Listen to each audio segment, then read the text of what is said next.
Welcome to Something to Talk About from the Bainbridge Island Senior Community Center. Today, we're talking gardening with Ann Lovejoy, Rita Riley, and whoever else who wants to pop in and make comments, questions, or otherwise. Otherwise, give us a row to hoe. Although I don't know that we're going to be doing too much hoeing if we're talking with Ann about how to take care of your garden. But before we get to that, I want to thank Fieldstone Communities at Bainbridge Island because they sponsor Something to Talk About. They also offer independent living and assisted living and memory care up on Rolling Bay, beautiful campus up along Rolling Bay. They also have day stay and respite care programs. They'd love to give you a tour. They'd love to treat you to a meal. Call Celia or Jamie at 206-594-1010 and take a tour. Or before you do that, if you just want to peek at fieldstonecommunities.com, they'd be happy to have you take a look at their website as well. We are meeting and we live on the ancestral homeland of the Suquamish people. So we'd like to acknowledge their stewardship of these lands and waters along the Salish Sea since time immemorial. And we hope to learn from the people of the clear saltwater how to be better stewards ourselves. Ann and Rita, thank you for joining us. We do this pretty much every month, get together and talk about things that grow. Or don't, right? Yes, sometimes they don't. I've had a lot of questions lately about tomatoes that are not growing. And I say, well, isn't that interesting? Because if you look at your night temperatures that are down in the 40s, and you think about how a tropical plant like a tomato or basil, they're like, my basil leaves all turn black. It's like, yeah, it's cold, honey. Like, that's something we really have to remember is that just because the days are getting a little warmer, and they've actually only been in like 51 or low 50s lately, that's not really tomato weather. That's actually but there are all those tomatoes and basil plants out in front of TNC and Ace. Correct. Not just, and all the nurseries have them, and that is correct. And if you have any kind of sunny windowsill or little sun porch, whether it's heated or not, those are the places to shelter those plants for now. And I get it because you have to buy them when they're first come or you lose your choice. You know, nothing's left but the ones nobody wants. But I think it's really important that if you buy them, you understand that they're like infants and they need tender care for a while. And you don't put them outside until the night temperatures hit the mid 50s. And that is something I must have said every year for the last 50 years, but it takes some learning because again, we don't think about the fact that the soil temperatures echo the night temperatures, not the day temperatures. And it takes quite a while for soil to heat up because it's usually wet and cold after spring, right? So thinking about that, what are you going to do with those tomatoes? If you've already put them out, the kindest thing to do is hopefully you've given them a cage, wrap the cage in bubble wrap with the bubbles on the inside and make a little flap you can put over the top. And that at least will give some degree of insulation. And you have to take the flap off the top in the daytime and then put it back at night. But keeping them a little warmer is going to be extremely helpful for them because they really do regress. They don't just stop growing. They actually can lose ground and have root death, which will be reflected in foliage turning yellow or black, whatever. So definitely true and things like beans. Several people said, oh my God, my beans rotted. It's like, well, yeah, beans are tropical plants too. They don't like to be 43 degrees in the soil. They want to be 55. So if they're inside, if I've got them in the sunroom, what care and feeding do they need? Are they, because they're just in these little pots they were sold in, right? Right. So one of the things I usually do is pot them up from the 4-inch or the quart or whatever it is, pot them into a gallon. And there's a couple potting soils that are really good. One is called Mix 420, which is by E.B. Stone, the organics company. And it was actually developed for marijuana growers, which is the 420 thing. Because if you want those plants to grow and get sturdy, and it turns out that tomatoes love this stuff. So I plant my tomatoes in 420 and I'll tell you what, they love it. There's also another mix called Edna's Best. It's also the E.B. Stone. And that is a little bit milder, but it's great for some of the hardy annuals like the basil or bean plants. that, beans and peas are legumes, they're nitrogen fixers, but they still want a little help. They're kind of yellowy unless you give them a little boost. So I like to give them some fertilizer that's kind of mild and gentle, but one of the ones we like to use is Dr. Earth, which is another mild and nice, well-balanced fertilizer that's not too high and too spiky. There's a kind you can scratch in. I like that. Or what's that? We use that liquid one sometimes. The liquid Dr. Earth Oh, yeah. transplant or something. Transplant, I think, yeah, and you can mix it up Yeah, and then it works good. Sometimes for hanging baskets, that works really, really well. really good point, because Yes. hanging baskets, every time you water them, you're washing out Right. all the fertilizer that was given to them, right? So you have to remember to feed them every couple of weeks in order to keep them booming and blooming, right? Yes. So yeah, that's something really important to do. But if they're in on your windowsill, you just pot them up, and then, like I had done that a couple weeks ago and found when I just put them from a gallon into a 5 gallon, that they were growing the roots out the bottom, and they had really filled that whole gallon with roots, 420. It gave them a lot of incentive. But then- Contrary to what you might think. Right? Oh, Exactly. wow, man. Right, dude. They're growing like crazy. Crazy. And But- if you do hanging baskets, like for begonias, I use that in hanging baskets. It works really It well. works really well. It's like The boom liquid, down. the liquid, you called it transplant? Oh, it's a liquid, Dr. Earth. Right. Okay. There's a couple kinds, but they're all mild enough that you're not going to hurt anything with it. People don't realize, but even like a 10-10-10 fertilizer is so strong that if you put it in a woodland garden, you can kill ferns, you can kill moss, you can kill delicate woodland flowers by overfeeding, right? People don't think about that much.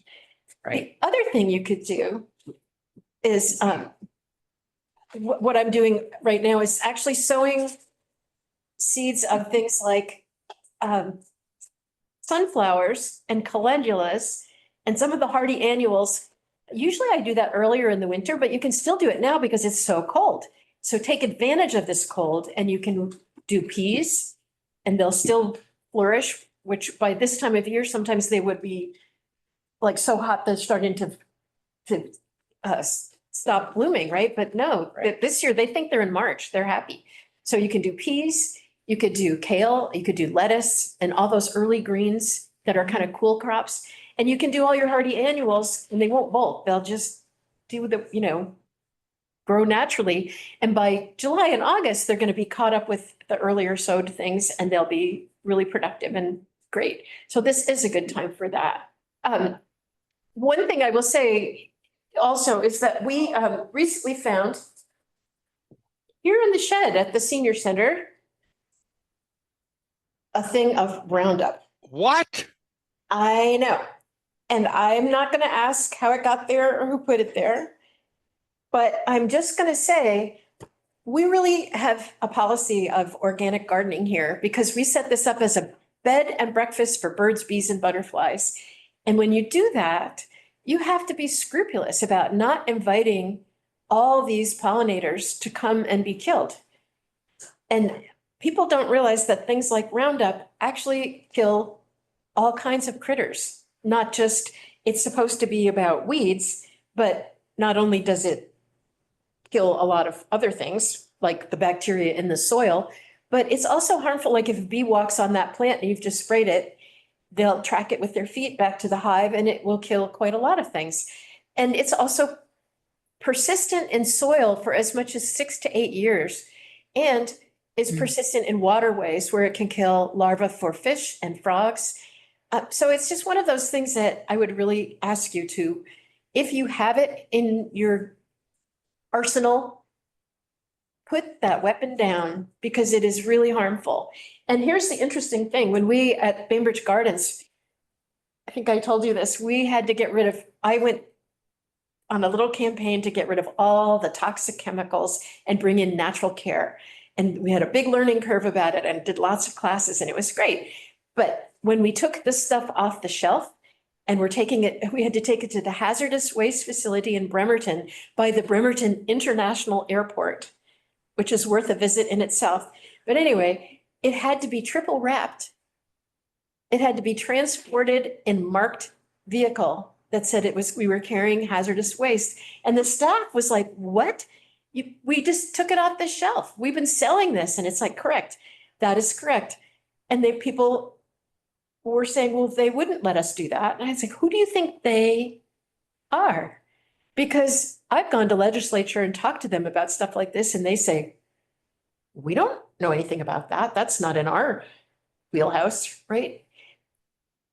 The fact is, chemical corporations have a lot of power, a lot of money, and a lot of ability to override the EPA and the goodwill of people of conscience. And I would really encourage the collection of all these toxic, harmful things that persist again in soil and water for years.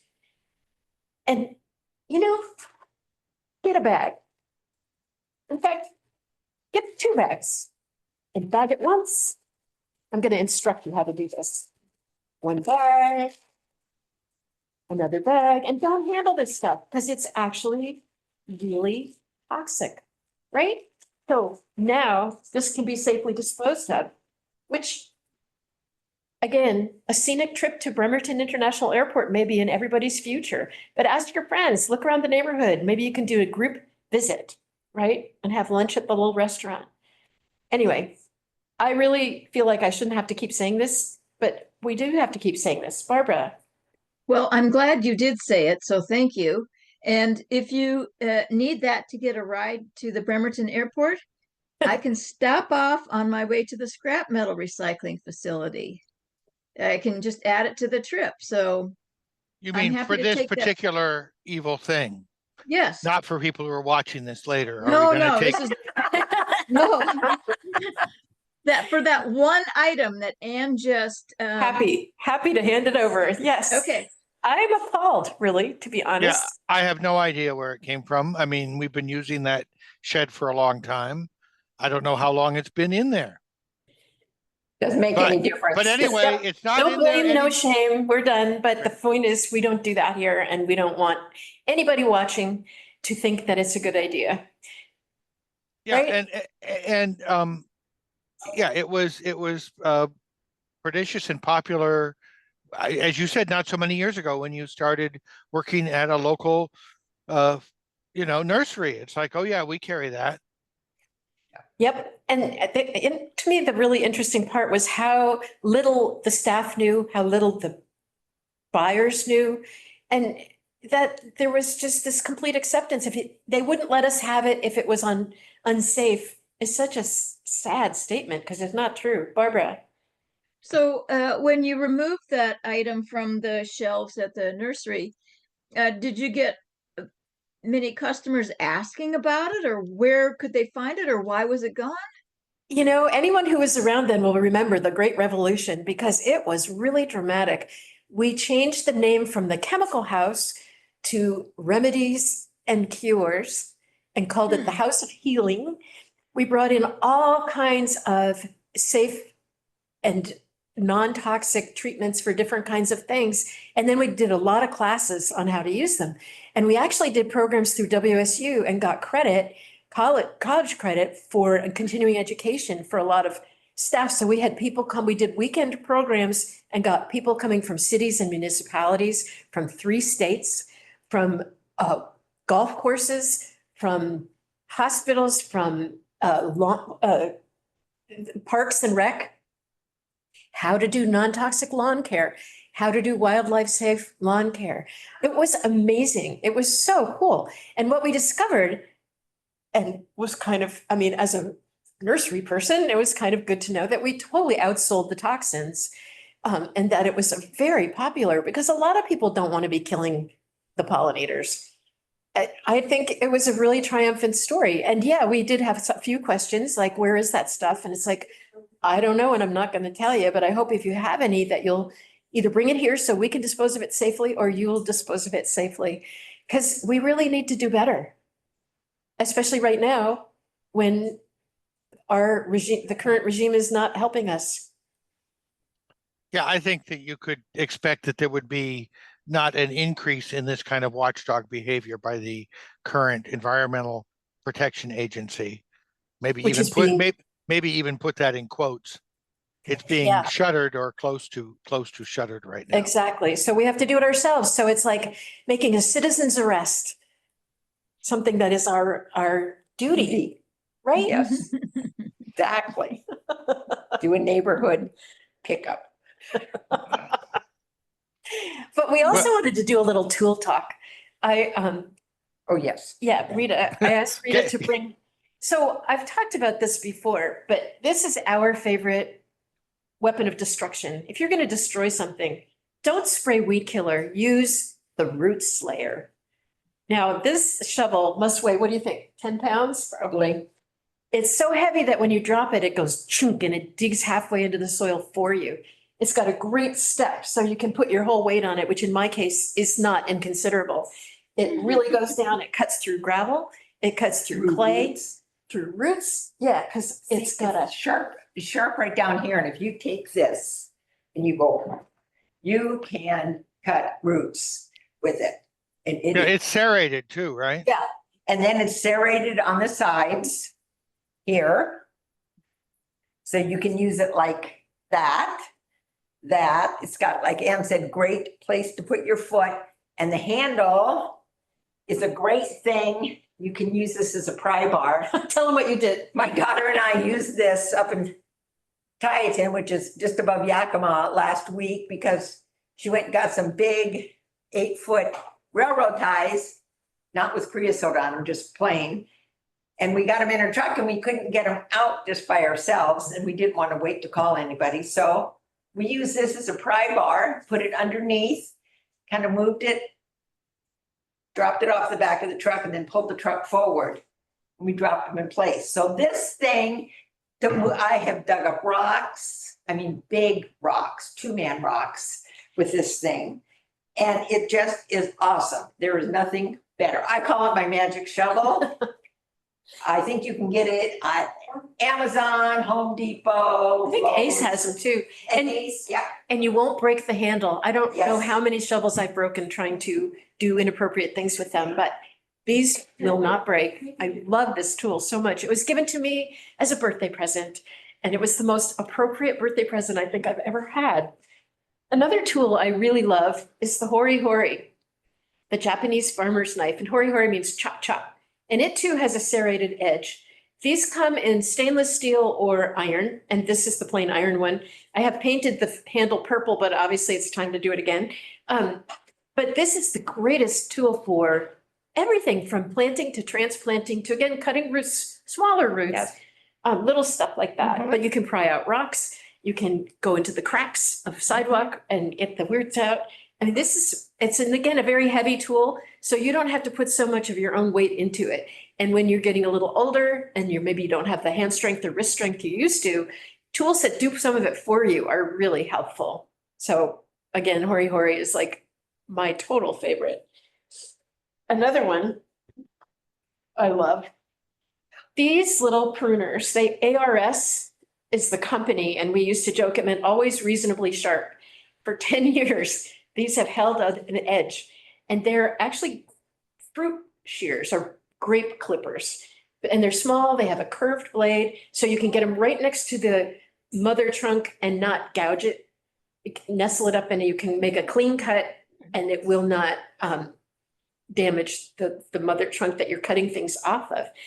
So this is one of my favorite smaller hand tools, which again, you probably have something similar, don't you? Yes, I do. And I lost my hori hori knife, so I'm gonna have to get another You're one. gonna have to get another one. Find it in the garden someplace. Right? Also, the Gomboy saw is Oh, one of my favorites. This is a Japanese pruning saw. It's actually a woodworking saw, and it's got the double cut, and you can adjust the angle of the blade depending on what kind of cut you want to make, which is cool. It will lock into 2 different positions. And again, you can get it right close. When I'm cutting down, like maybe there's an overgrown lilac, and every 5 years you want to take out the oldest, gnarliest trunks and leave the younger ones. And you're getting in there and you're realizing you're going to cut something. And I take those silicone hot pads. Yes.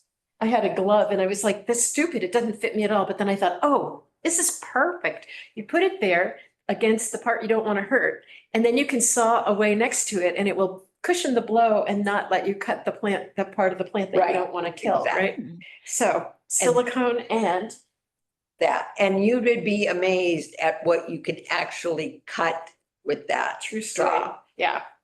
Bigger than you think you can cut down, because some of us don't have, you know, So what's Big. its name again, Ann? Gomboy, Gomboy. And the cool thing is the blades are replaceable.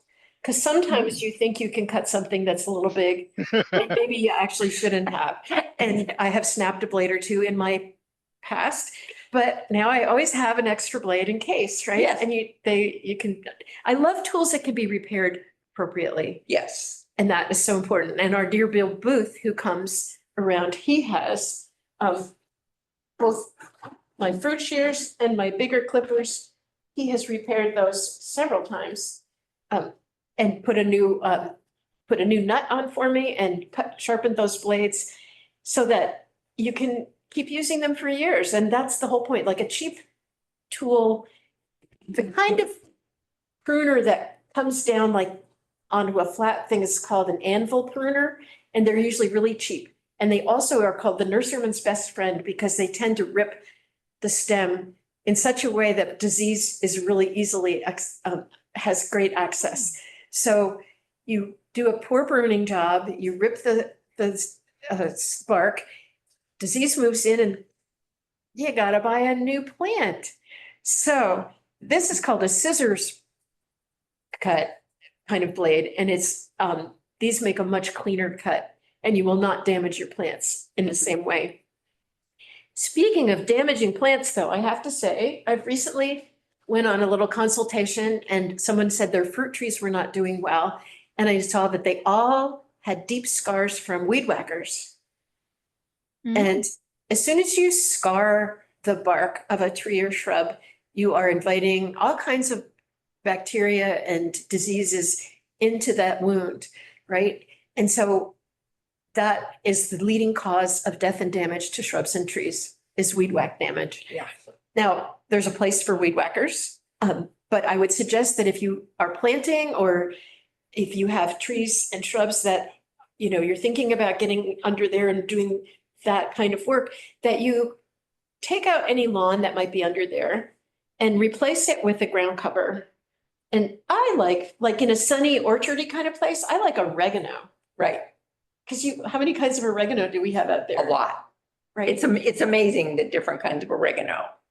And you don't have to do anything to them. Right, I mean, they're evergreen, pollinators Yes. love them, so they're Yeah. bringing in pollinators for your fruit trees and stuff. Yes, And they grow nice and thick, so they keep things that you might not want, like the grass that you were trying to pull out of there, growing in Right. there, because they take up all the space.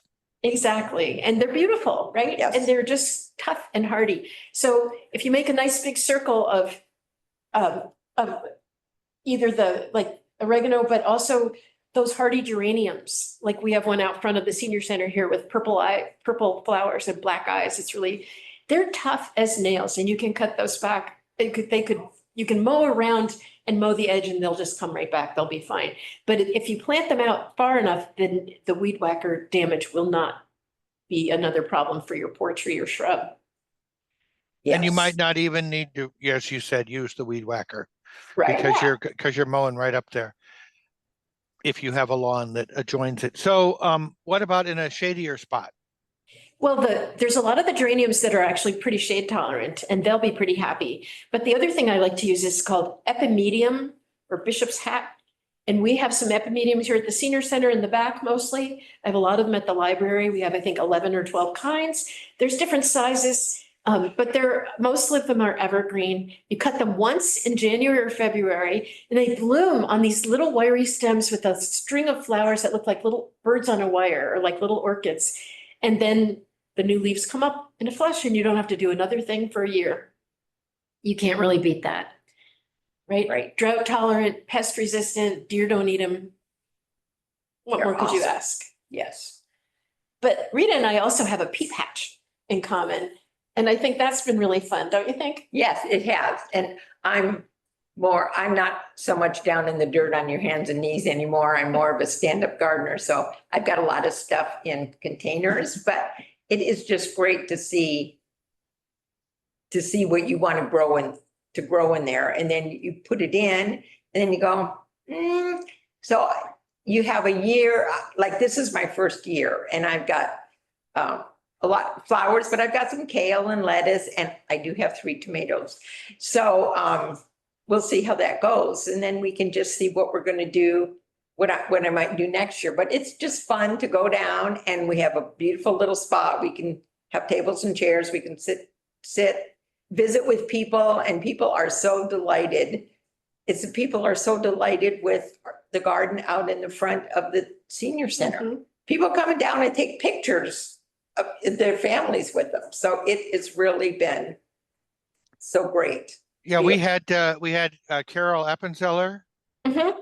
and John Fawcett on last Friday, and they were talking about how if you have a pea patch, planting a row for helpline, the veg club will help you learn how to do that, and so you not only can you have a lovely spot and people you can check in with and obviously learn from other gardeners in the pea patch, but Yeah. you might also be able to help Helpline, which is, again, one of those services that used to get a lot of support from the federal government, either through cash or commodities. And they're seeing those methods of food collection disappearing. So we're going to True. have to help them out. And the thing to think about, like our pea patches are not very big, but they're certainly big enough that I'm growing more than I can use as one person or whatever. And so having extra and taking it when it's fresh, and it could be kale and greens. People really enjoy getting fresh lettuce, radishes, carrots, anything like that. And most of the time we do have, like one packet probably has 100 seeds in it, right? And so I'm not going to grow 100 bean plants, but I can grow extra beans and harvest those and take the beans down to the, right? Yes. And flowers. People like to pick up flowers at I Helpline. love, and herbs, oregano, everybody likes fresh herbs. And we do take like a little bundle of some fennel, some even lemon balm, which can become the bane of your garden, has its place and that's another one you could plant under those orchard trees if you wanted to. Yes. It's a pollinator favorite. It's aggressive and it sows itself all over the place and you can mow it and it comes right back. And lemon balm smells delicious. Every morning I make a little tea out of lemon balm and one of the different many mints that I have and some fennel greens and chop it up and brew this really delicious, like refreshing green tea. And taking bundles of herbs and flowers to the helpline is also a really lovely way to do it. Right. Rosemary is also awesome, Mhm. just beautiful. Little bunch of lavender. Lavender, yes. Grow lavender, that's easy as well. Say something about your that gizmo that you. Oh, my gizmo. This is my gizmo. This I have found it's a waterproof case for your phone. And you just slip it in, as I'm sure you all know. And then it is waterproof. I have taken it with me on vacation. But I find if I put it in here when I'm out in my garden, it keeps it from getting full of dirt. And if I should possibly spill water or, if there's any sand around, and that way you can just kind of lay it down and forget about it. I have found this really handy for me to use. And then it does have a strap, but I find that I'm banging onto it all the time. So I just take it out, strap off and use this. And you can use your phone totally in one of these. So that's something to think about. And even like in the spring, when it's rainy and you're out in your garden and all of a sudden a rain thing comes, you've got your phone. Gotta have our phones. Many of us actually do have to have our phone. Like I have for quite a long time had a family member who I had to be on call. And I just want to say that I think that is brilliant because if you do need to be on call, maybe your grandkid is napping and you set the timer, you got to go in or whatever it is. But Rita and I are a little bit hard on tools. We both are the get down and get dirty kind of gardeners. And it's so great that our phones don't have to get down and get dirty with us. Exactly. Because they are a lifeline. If you fell, which let me just tell you, it has happened. I'm not going to tell stories, but it has happened.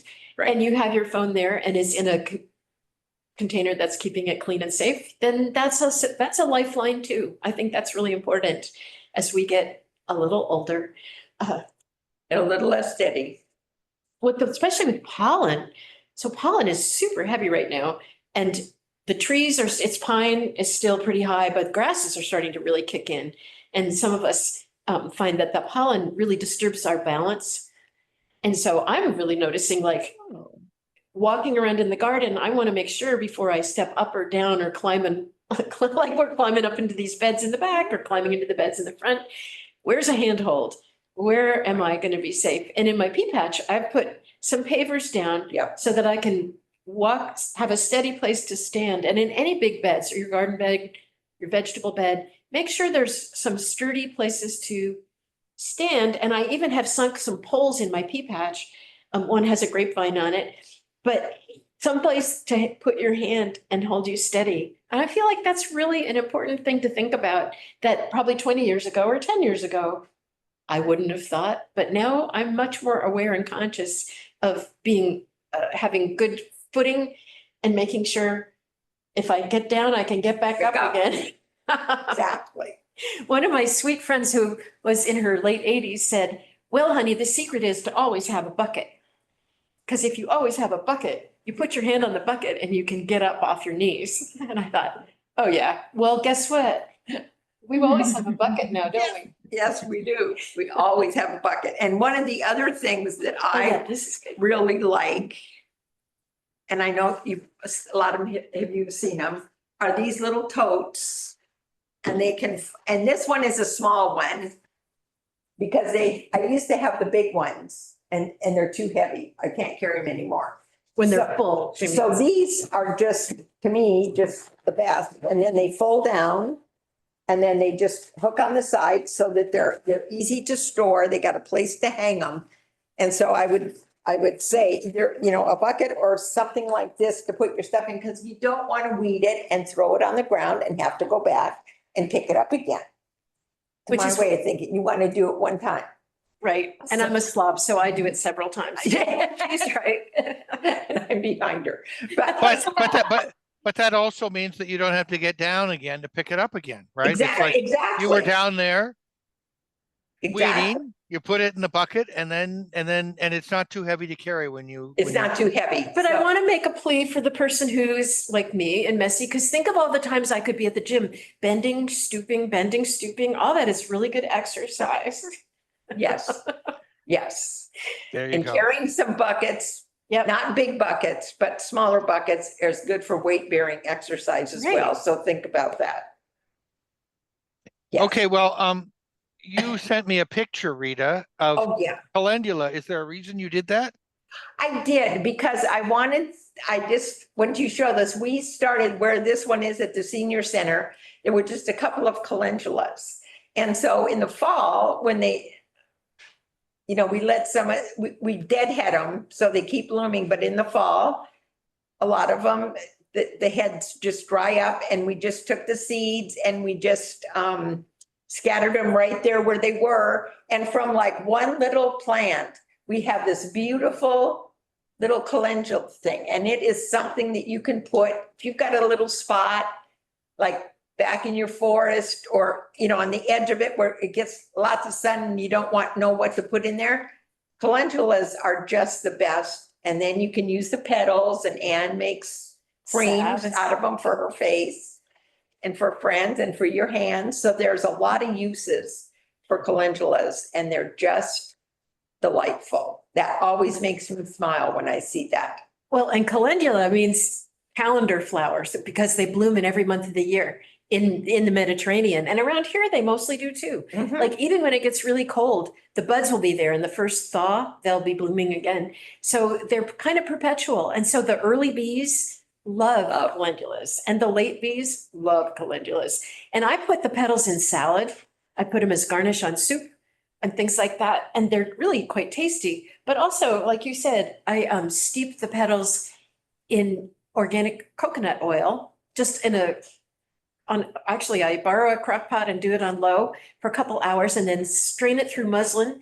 And then that makes a really good cream for rosacea and other, actually my granddaughter had very bad rash on her wrists from playing in the wet snow with her snowsuit that was rubbing up and down on her wrists, rubbing them raw, and nothing was working, but we made calendula gel together and calendula cream, and she used that and it healed up her wrist. So she was thrilled. And she's learned as a young girl that, there's medicinal plants that truly can help you, which I think is pretty wonderful too. Right. So that's calendula petals in a little coconut oil. Organic Steep, coconut, yeah. Yeah. Mhm. Yeah, just steep them on low. And so they're just releasing their essence and they actually are very soothing. You'll see them in a lot of commercial products, but I think if you can make it at home yourself and you know exactly what's in there, it's a really good, and I use a quart of petals and a quart of organic coconut oil. So measure for measure. It's really easy and it makes a great present too. Yes. But I think they're also gorgeous, like in salads. I like to put rose petals, calendula petals, violets, a little sprinkle of lavender, and they smell really delicious. And then they look so pretty too, right? But of course, if you're doing that, you have to be really sure that those are organic and that there's no toxins involved. One of the things to really look out for is if you go to the big box stores and you buy the 6-packs or whatever, take a look, because some of them have been treated with toxins that are systemic, that are absorbed into the plants.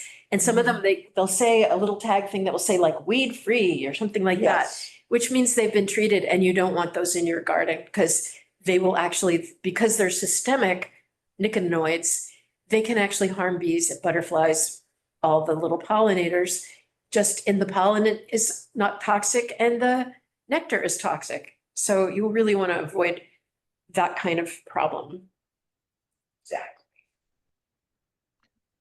Well, we've had a lovely conversation. Is there anything you want to add before we wrap up this month? I guess I'd just say, gardening is so good for us. So even if it's not the nicest day, take 5 minutes and at least putter around. Look for a bud, look for a bloom, look for a butterfly or a bee, and just enjoy it. Barbara. I really appreciated the show and tell portion of this conversation today. No, I'm really serious. There are some very unwelcome holly plants that are trying to get big next to my gardening bed, and so you have shown me the tool for the job, and I really appreciate that.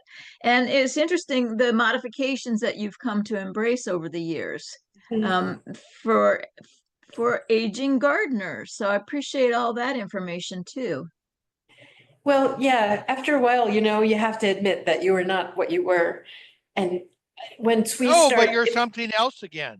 Yes, indeed, something else again. But if I want to continue to be something else again, I have to be a little more careful and thoughtful than I used to. Right. Mhm. So onward, right? Yes. Yes, if you Thank happen you. to be catching this on Spotify or on iTunes podcasts and you want to see what we were talking about, go to youtube.com/BI Senior Center. Thank you, Rita. Thank you, Ann. Thank you, Barbara. Thank you, Marcy, all for being Right. here today. I really appreciate it. It was great, and I hope to catch up with you again